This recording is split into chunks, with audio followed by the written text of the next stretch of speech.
Bonjour, c'est Abdoul. Aujourd'hui, je suis à Marseille, chez France Télévisions, et j'ai rendez-vous avec l'acteur et réalisateur Gérard Jugnot. Silence, on tourne. Mais je suis en retard, Gérard, je suis désolé. Non, moi, Ça va? Ça va. Ça va? Peut-être ça, c'est une caméra. Tu as vu ça? Oh, ah oui, moi j'avais quasiment la même. C'est une Bauer, moi j'avais une Gebhardt, celle de Une mon Gebhardt. papa. On mettait du double 8 mm, il fallait le retourner, c'était un. Ouais. Et t'es arrivé quand même à tourner ou pas? J'ai fait 2-3 films. Ouais, c'est bon. En Super 8. Ouais, j'avais 14 ans. Bienvenue à France 3. Ben oui, Hein? j'ai tourné ici, moi. T'as vu? T'as tourné ici, hein? Ouais, C'est ça, dingue, hein? Super, ouais. Ils nous ont très Ton bien film Mauvaise Pioche, hein? Mauvaise pioche. Bonjour, je suis Serge Martin, je suis désolé, je pensais pas que l'aéroport était aussi grand. S'il vous plaît, monsieur. Mais attendez, pourquoi vous m'emmenez là? C'est lui? Un petit truc, non? C'est un petit bonhomme qui est pris dans un maelstrom comme ça, d'abord une erreur judiciaire, une bavure policière et puis surtout un emballement médiatique. C'est pour ça que je voulais donner un petit coup de griffe à toutes ces chaînes en continu qui doivent fournir, qui sont toujours à la course au scoop, il faut être le premier, et puis bon, la déontologie, on voit après. C'est le problème actuellement. On raconte tellement tout, et puis l'AI va pas arranger les choses, parce que... Mais ils prennent cher quand même, les médias, hein, dans ton film. Hein. Ah, Notamment... non, pas eux, parce que si elle fait pas partie de la... Sabrina, si elle est dedans? Oui, mais elle n'est pas dans France 3. Ouais. Elle, Ouais. Valérie. Valérie, elle Smadja. elle, Ouais. c'est la gentille, quand même. Ouais. Elle danse à la fin. Elle J'aime danse. beaucoup. Elle aussi, tout le monde Ouais, danse. tout le monde danse. Mais c'est venu comment, cette danse-là Parce qu'à la fin, il y a une espèce de réhabilitation par la Zumba, et j'ai une idée que tous les acteurs fassent un petit pas de Zumba pour le générique final, et c'est très agréable. Et en plus, ça mettait une super ambiance dans le tournage, parce que tout le monde disait, vous voyez les acteurs, les grands, les petits, qui répétaient. Hop, hop, hop, ah oui. Hop, 400, 4 temps. 1, 2, tap, tap, tap, 1, 2, tap. Parce que moi, je suis prof de Zumba, enfin... Ah bon? Ah ouais, carrément. ouais. D'accord. Ouais, j'ai pas l'air comme ça, mais j'ai fait beaucoup de... Tu peux nous faire une petite danse, là, de Dans le Zumba, truc, s'il te plaît? C'était ça. Mais bon, Ouais. bon, il est connu il y a 20 ans. D'accord.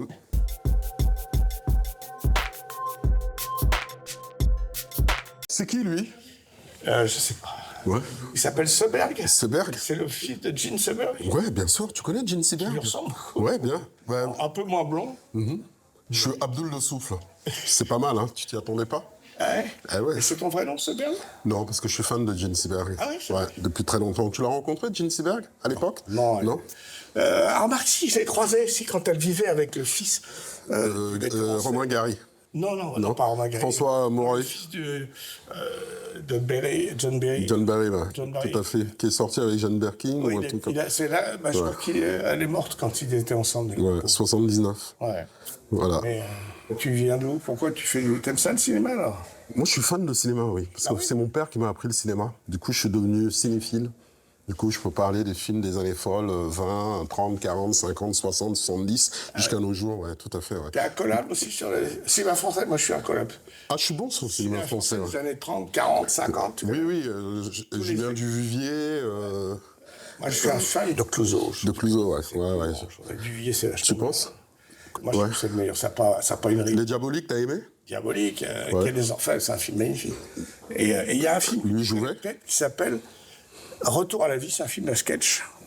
C'est un film qui date des années 46, après qu'il a été tricard, parce que comme il avait été condamné par Vichy et par la résistance, Clouseau, il a réécrit, et c'est un film de sketch, tu vois, c'est 5 sketchs de gens qui reviennent de la guerre, et reviennent des camps, c'est très très rare. C'est un film de...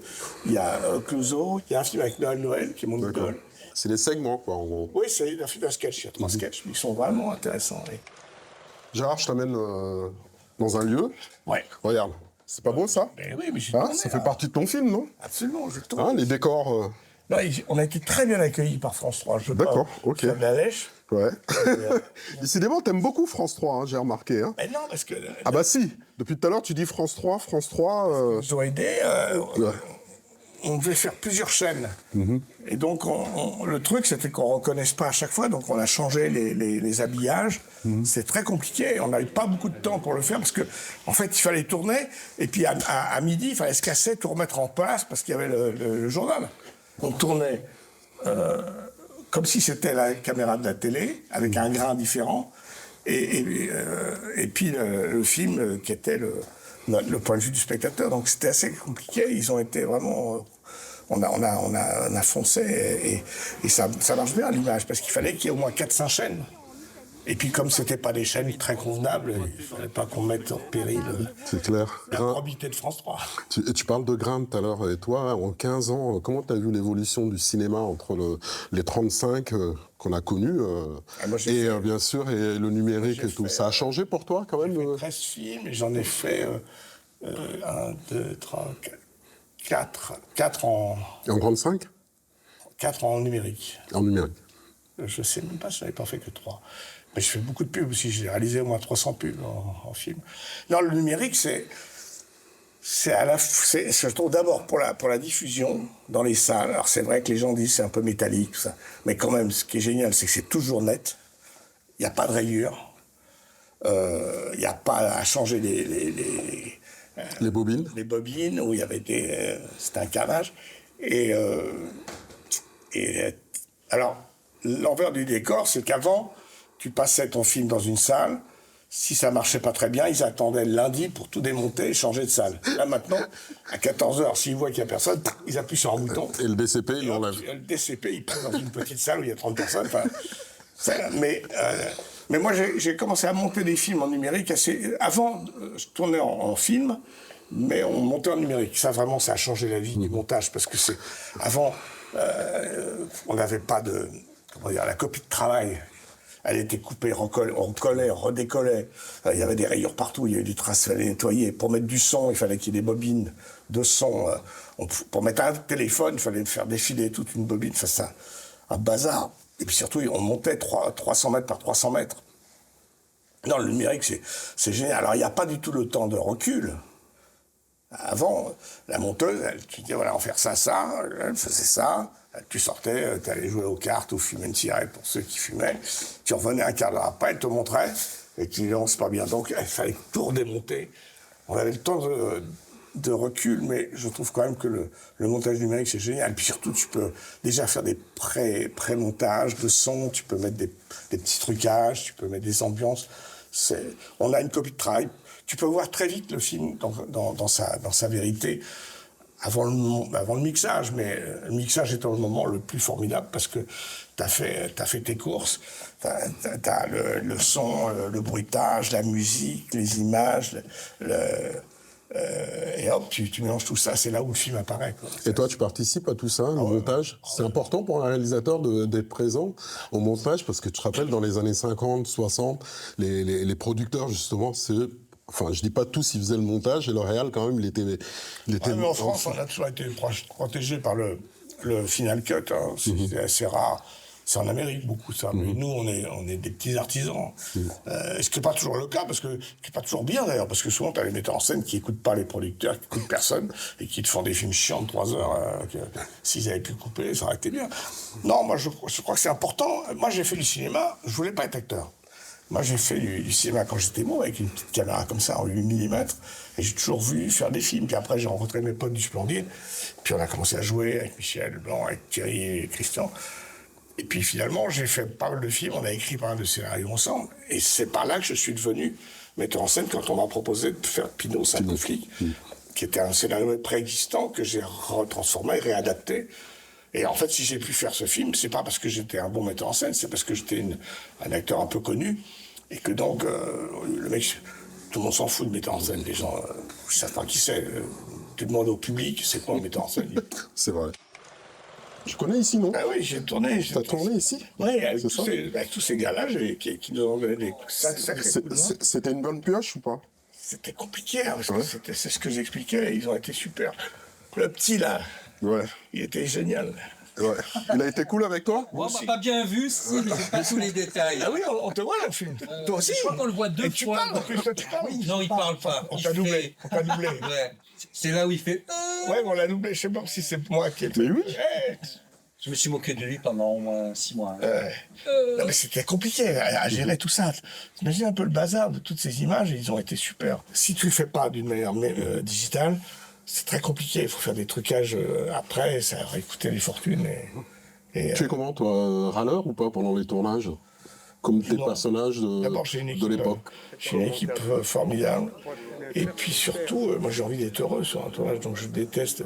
Alors de temps en temps, quand ça merde, je balance des vannes. Quoi. Si je suis un peu, je peux être De ignoble. style. Je peux être ignoble, donc je peux leur dire des trucs, je sais pas, un humour nul, genre, genre déliré, enfin bon, je sais pas. Mais, Ah ouais, t'es comme ça, mais toi. jamais, ils voient bien alors, de temps en temps, je suis un peu énervé quand on parle du temps, mais comme j'ai une équipe vraiment, ils m'appellent coach. Depuis 2-3 films, on m'appelle coach et je trouve ça, c'est un très bon nom pour un metteur en scène parce qu'en fait, tu as la prétention quand tu fais un film de. Moi, j'étais vachement fier quand j'ai fait Pinot. La première fois que j'ai vu un film de Gérard Jugnot, après, c'était directed by. Alors là, c'est le panard. Mais c'est très prétentieux parce que quand tu vois le générique de fin, tu as 200 personnes qui ont travaillé sur un film. Mais, Bah, Woody Allen, il fait la même chose, non? ouais. Oui, bah si. Il tourne dans ses films et il réalise en Ouais, même temps. non, mais dans la comédie, tous les acteurs devaient mettre en scène, en général. Hein, que ce soit depuis longtemps, depuis Robert Derry, depuis Pierre Richard, depuis Oscar Keaton, Chaplin, pour prendre des grands. Ou, Orson Welles. Oui, Orson Welles. Non, je parle dans la comédie. Hein. Fifi Lachaud, tout ça. Donc c'est important pour les auteurs et les comédiens parce que le cinéma de comédie, c'est pas un fond, c'est une forme. On raconte quelque chose, mais ce qui est important, c'est la forme. Et le cadre est une chose très importante. Le montage est une chose très importante. Tu coupes trop tard ou trop tôt un plan, l'effet, il est mort. Tu mets une réplique trop off, elle cartonne pas. Donc c'est vraiment un truc... je trouve qu'on fait de l'acupuncture. Hein. Il faut piquer au bon moment. Et parfois, on pique à côté. Ça arrive. Mais... On est en région PACA à Marseille.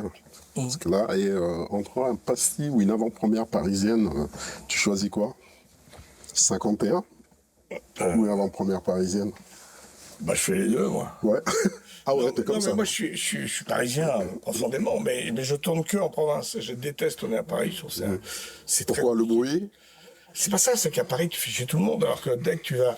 Là, on était à Mi-mai, près de Gardanne, c'était formidable. Le maire était génial, il nous a quand même... là, je sais pas, tu as vu le film, il y a un bistrot dans le film. Et ben, c'était un truc comme ça, moderne, et c'était la mairie. Je dis, mais non... Puis non, il a poussé tout le monde, il les a mis dans une salle à côté, et on a construit un décor des années 50. Et Zabou, elle est serveuse là-dedans. Elle est serveuse, patronne. elle est géniale dans le film d'ailleurs. Brighton. Et d'ailleurs, le maire, il a marié Ah bon? des gens dans le café. Ah. Et, enfin, c'est pas lui, c'est son adjoint. Mais non, Georges Crestani, c'est un Corse, c'est d'ailleurs son village, Nimet, on dirait, le Haut, on dirait vraiment un village corse. Quoi. Ouais, c'est beau, hein, franchement, C'est très, très c'est magnifique. Mais c'est ce qu'il Et disait. ton ami d'ailleurs. le facteur aussi, il est vachement drôle. Oui, Ah. oui, Burlot. Ouais. Vraiment, j'ai eu un plaisir d'abord que, comme un enfant qui fait un goûter et qui invite ses potes pour jouer avec. Donc j'ai mes potes comme l'Ermite, comme Zabou, comme Michel Larocque, Philippe Duquesne, François Morel. Puis surtout, j'ai eu Jean-Pierre Laroussin, que je connaissais pas, qui est super. Qui est marseillais, Qui est entre Marseillais, guillemets. qui est souvent Marseillais. Ouais. Et donc j'ai eu un vrai plaisir. Et plus des seconds rôles comme Burlot, comme Gamelon. Enfin, c'est un régal. Moi, je me suis régalé de diriger tous ces acteurs, de jouer avec aussi. C'est ça l'avantage. Quand tu es metteur en scène et acteur, c'est un peu comme le foot, puisqu'on n'est pas loin. Le foot, il y a l'entraîneur qui est sur le bord du terrain, qui se bouffe les ongles et les couilles. Et puis tu as le capitaine de l'équipe qui dirige, mais qui joue aussi avec. Donc, il prend le plaisir de jouer et qui aussi drive et coach les gens. Quoi. C'est ça qui me plaît dans ce métier, quoi, quand je fais de faire les deux. Et puis, c'est pas tellement plus compliqué, parce que tu as quand même plein de gens autour de toi qui peuvent dire c'est bien, c'est pas bien, et puis tu le sens. Moi, je sais, au niveau du jeu, je sais quand je suis à chier ou quand ça va à peu près, donc ça va, quoi. Voilà, la rédaction, France 3 et Sabrina. Je vais dans un film, toi. Elle fait une présentatrice. Oui. Là, on a pioché un peu dans les vrais journalistes. Tout à fait. Pour faire des faux journalistes à la télé. Et elle danse super bien en Il plus. s'est bien moqué de nous. Hein. Ah ouais? Non. Ah mais tu le disais tout à l'heure. Il m'a fait faire la Zumba. Ben oui. Oui, bah je vois à la fin du Et film. même Valérie Spalda, elle fait bien tout le monde. Ils ont été super. Ils ont voulu jouer. Ils n'ont pas eu peur de passer pour des... Non, Elle il était t'a comment, su- elle t'a était super comment bien. Sabrina? Elle était comment pendant le tournage, Sabrina? Très bien. Ouais. Très bien. En plus, elle est jolie. Ah bah oui, on m'appelle. C'est peut-être Hollywood qui m'appelle pour... C'est que j'aurai un César grâce à lui. Carrément. Mais en tout cas, elle danse bien, Sabrina. Pas là-dessus. Elle danse super bien. Même Ouais. les acteurs... En tout cas, merci. Merci à Ça toi. t'a plu? Magnifique film, rigolo, émouvant. Parce que là, il y a le micro, c'est pas un MeToo. Oui, c'est pas un MeToo, c'est le micro. Alors, vas-y. Il est drôle, il est émouvant. Il y a une histoire d'amitié, il y a une histoire de revanche. J'essaie de pas tout spoiler. Hein. Une histoire d'amour. Une Une histoire histoire d'amour entre Zabou et Oui, toi. c'est quand même gonflé de faire une histoire d'amour entre deux seniors. Elle est belle, la séquence, justement, dans la prison, où elle t'attend avec le champagne. J'ai beaucoup aimé cette séquence. Ouais. Puis on a mis un peu des fleurs parce que c'était un peu sinon, un peu Ouais. trop triste. En tout cas, merci. Ouais, merci à toi. Et au plaisir. Et longue vie, Tout le plaisir. longue vie à ce film. Merci, Sabrina. Alors, justement, on parle de tournage. Ça te rappelle quelque chose, ça? Le fond vert. Oui, bah, justement, là, on a fait beaucoup de fonds verts. On a fait des différents... parce que dans le film, il y a 5-6 chaînes avec des journaux télévisés de ces 5-6 chaînes. Et donc, grâce à ça, on pouvait changer et pas reconnaître... Je t'invite. Oui. Mais oui, non, c'est... Parce qu'il y a tout ici, quoi. Ça change quoi au réalisateur, le fond vert? C'est un avantage ou pas, pour vous? Bah, le fond vert, c'est beaucoup à la télé, hein. Parce que c'est un truc très facile en digital, paf paf. Mais oui, ça a arrangé beaucoup les choses. Ben, avant, il fallait le faire, mais ça prenait du temps, ça coûtait très cher, parce qu'il fallait repasser quand tu étais sur la pellicule, il fallait repasser en numérique, faire les trucages, puis repasser après, faire des télécinémas. C'était très fastidieux. Là, c'est vraiment... Surtout à l'histoire du cinéma, ils tournaient beaucoup en studio aussi. Hein. On les voit, c'est quand les films américains de l'époque... Ce qui est dingue, c'est qu'ils faisaient les plans larges, en vrai. Et hop, les gros plans, c'était en... Ouais, c'était drôle, hein, quand même. Ça se voyait Ça énormément. se voyait, ouais. Mais Surtout quand ils conduisaient, surtout. Ils pouvaient bichonner les lumières pour les grandes actrices et les beaux acteurs. Mais Hitchcock aussi, ça se voyait énormément, les trucages. Mais la force de ces films, c'est pour ça que la technique, c'est une chose, mais ce que je pense qui est le plus important, c'est l'histoire qu'on raconte. C'est l'humain, c'est ce qui a touché Sabrina, c'est qu'elle a été émue, qu'elle a ri. Et c'est pas la technique qui fait ça. C'est l'histoire, c'est l'humain, c'est le petit bonhomme. Comme La mort aux trousses, hein, c'est vachement drôle. Ouais, Tu vois, Cary Grant qui se retrouve... C'est un peu comme toi, hein, d'ailleurs. On accuse, Oui, on peu, dit que c'est un espion. peu à Tu Cary vois, Grant, ouais. Cary Grant, dans La mort aux trousses, on prend pour un espion, oui. on change de nom. Ouais, c'était... Georges Kaplan. Absolument, très beau film. Très beau mais film, là, il y a plein de choses. Un petit peu, on voit les trucages, mais on s'en fout, on est pris par l'histoire, quoi.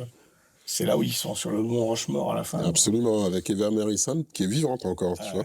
Qui monte. Le très beau plan où on sent qu'il lui donne la main et hop, il se retrouve dans le wagon-lit. Ouais, exactement, et c'est la fin, ils s'embrassent. C'est une idée géniale. C'est vraiment une idée géniale, ouais. Mais toi, Ils moi, sortent. Hitchcock, je trouve ça génial parce que c'est un mec, il collaborait un peu au scénario, mais assez peu. Malgré tout, il apportait sa personnalité, son talent. Et c'est un auteur. Moi, je veux rebondir sur le fait que t'as, d'un côté, en France, souvent, tu as les films d'auteur, ce sont des petits films intellectuels, tout, et puis les films publiés, populaires. Et moi, je milite pour faire un cinéma d'auteur, mais grand public. Je pense que les films que je raconte, c'est des films... Alors, je suis peut-être pas un grand auteur, mais j'en suis l'auteur. Et comme les films de Christophe Baratier. Justement, c'est quoi de passer de la comédie? Parce que toi, tu as commencé avec Le Splendide, avec Anémone, Thierry Lhermitte. Maintenant, tes films, on peut dire, entre guillemets, cultes, parce que le public français, quelle que soit la génération, regarde encore Les Bronzés, regarde Le Père Noël est une ordure. Pour toi, c'est important de faire des films d'auteur, cinéphiles, entre Enfin, guillemets? pas cinéphile, j'ai pas cette prétention, mais moi, je pense que dans le cinéma de référence, de répertoire, il y a quasiment que des films qui ont eu du succès, des films publics. Moi, je milite pour faire des cinémas personnels, mais qui touchent le grand public. Comme je parlais de Hitchcock, je parle de Clouzot, de Duvivier. Avant les Césars, les mecs, ils faisaient que des films pour le public. Que ce soit Ventura, Michel Simon, Jean Gabin, ils faisaient des films, et puis de temps en temps, c'était un chef-d'œuvre. Mais ils faisaient pas des films en disant, tiens, je vais faire un grand film public, et puis je vais faire un film pour les Césars, comme ça j'aurai une statuette. Non, ils faisaient des bons films. Et Costa Gavras, il a fait des films qui ont eu des succès énormes, des films formidables. des films d'un grand public. Je parle de Clouseau, c'est toujours Jean-Pierre Melville, c'est les mecs qui ont fait des films formidables, qui étaient des films grand public, et en même temps des films personnels et auteurs. Comme Le Samouraï. Ouais, ou L'Armée des Ombres, qui est un film formidable. Donc je crois, ça m'énerve un peu le côté, il y a le public, il y a le cinéma d'auteur qui dit des choses avec des messages. Je pense qu'on peut faire passer des messages avec la comédie. La comédie, c'est très mal vu, hein, mais je trouve qu'au contraire, on peut faire passer beaucoup de messages avec... Mais est-ce que le public aime le film d'auteur? Le public va voir les choristes. Et les choristes, c'est un film d'auteur, je suis désolé. Alors après, on aime cet auteur ou pas. Mais Christophe, c'est son film, c'est sa personnalité, c'est son amour de la musique. Et Philippe Lachaud, Marsupilami, je suis désolé, c'est un film d'auteur. C'est un film d'auteur, ouais. C'est son univers. Alors après, on peut dire c'est nul, il y a des pipi caca. Moi, je trouve que ces gens qui commencent à désigner tout ça, ils ont à se faire cuire le cul. Hein. Mais je pense que... Tu en veux au cahier du cinéma ou quoi? En disant ça. Non, mais je te disais, parce qu'on parlait tout à l'heure... Non, mais c'est comme toute la nouvelle vague. Je trouve qu'il ne reste pas grand-chose de nouvelle vague. C'est important qu'elle existe. Ça a tout pété. C'était une génération qui devait prendre le pouvoir. Mais si tu veux, il y a quelques films qui restent, quelques films de Truffaut, des films... Godard a inventé un truc, mais c'est regardable. C'est beau, c'est intéressant. Il a cassé les codes, il a inventé des trucs, mais je veux dire, il reste quoi, le mépris et À bout de souffle. à bout de souffle. Enfin, quand Pierrot le Fou. tu les as vus, tu les as revus. Moi, je me fais chier. Hein. À bout de souffle, tu te fais chier, Je quoi? me fais beaucoup moins chier à ça que à la traversée de Paris ou Quai des Orfèvres, c'est un film formidable. Et on voit que ces films-là sont formidables parce qu'ils restent. Et là, la petite fierté que j'ai, moi, avec ma petite œuvre, c'est que beaucoup des films que j'ai faits comme metteur en scène survivent. Et sont encore... Scout toujours, c'est un film qui est multidiffusé. Pays Pinot, pareil. Une époque formidable, Monsieur et Batignolles ou Meilleur Espoir. Et je suis content parce qu'il y a plein de films à l'époque qui étaient encensés, qui sont tombés dans les oubliettes. Et ça, c'est une petite fierté, quoi, une petite revanche. Quand tu parles de film d'auteur, un réalisateur marseillais vient, il te dit, écoute, tu dois jouer le rôle d'un parrain local avec l'accent. Non. Non, tu refuses ou tu laisses ça au... Ah non, c'est pas ça. Je vis avec une Marseillaise qui, quand elle voit des mecs qui prennent l'accent marseillais, qui sont pas marseillais, elle me dit stop. Elle supporte pas. Parce que l'accent marseillais, c'est un truc, il faut être marseillais, quoi. Donc, non. Tu laisses ça aux locaux? Oui, mais je peux faire un parrain qui vient de Paris. Ah oui, c'est pas mal. On parlait du Splendide tout à l'heure. Tu as eu ton ami Michel Blanc qui est décédé récemment. Et comment était-il sur le plateau, Michel? Quelle anecdote tu peux me raconter avec Michel? Je n'ai pas tourné avec lui comme acteur. On a juste fait un petit caméo dans Grosse Fatigue. Moi, je l'ai connu comme acteur quand on jouait ensemble dans Les Bronzés. J'ai pas fait grand-chose avec lui après. Mais j'ai écrit avec lui pas mal. On a adapté une pièce qu'on a jouée, sans lui d'ailleurs. Mais non, Michel, il était un peu à part du Splendide. D'ailleurs, il a quitté assez vite l'écriture et il venait jouer, mais il n'écrivait pas les films. Il n'a pas écrit Le Père Noël ni Les Bronzés font du ski. C'était un mec hyper talentueux, très un dialoguiste hors pair. Bon, il avait un sens du dialogue et un très bon metteur en scène. Il filmait très très bien. Mais il souffrait aussi de l'image de Jean-Claude Duss, quoi. Oui. Il était ravi parce que ça a fait son succès, mais il a toujours essayé de faire... De conclure. De faire un petit... Oui. Non, de faire un peu de ça, un peu de... Comment dire? Des personnages de comédie. Il n'a jamais craché dessus. Hein. Dans Les Bronzés 3, il s'est quand même mis les perruques. Il n'a pas eu peur de ça, mais il courait après un peu... Il aurait aimé être Jean Rochefort, il n'avait pas le physique, mais il avait le talent. Monsieur Hir, quand même, il est grandiose. Oui. Ouais. Mais non, il voulait être un grand séducteur, il voulait pas être ce qu'il est, c'est un petit bonhomme chauve avec sa moustache, mais il voulait pas être Jean-Claude Duss. Et en même temps, à son enterrement, il y a quand même un mec qui arrivait avec des skis, qui a fait chanter Quand te reverrai-je, quoi. C'était étonnant. Et tu les revois un peu la troupe? Parce que c'est une troupe, hein. Oui, on se voit. On s'est vu malheureusement là, à l'enterrement. Là, je vois Thierry, parce qu'il a tourné dans mon film. Josiane, parce qu'il est venu faire un petit truc. On est très amis, en soi. On se voit pas beaucoup, mais c'est comme une famille. Quand on se revoit, on reprend l'histoire là où on l'avait laissée. C'est la fin de l'émission, hein, Bah de oui. Fait son cinéma. Je te laisse entre les mains de Bonjour Valérie. Valérie. Je vais passer. Ça va Valérie? Bah ouais, Tu super. sais que tu danses bien dans le film, hein? Ouais, attends. Mauvaise pioche. Et Tu peux nous la c'est faire? Gérard qui m'a tout appris. Non, je Non. suis trop ridicule. Mais il faut savoir que mon prof, c'était Gérard. Et D'accord. top, il était derrière la caméra, il me montrait tous les mouvements. Mm. Un super moment.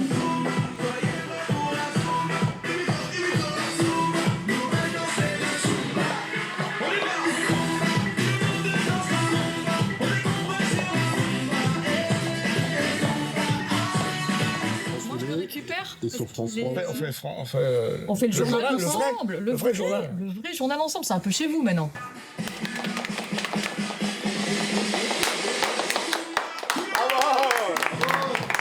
C'était Abdou Fait son cinéma avec Gérard Jugnot. Et bien sûr, Valérie Smadja qui est dans le film Mauvaise pioche. Clap de Alors, fin. avec clap de fin. Normalement, c'est le haut de sens, le clap de fin. C'est comme...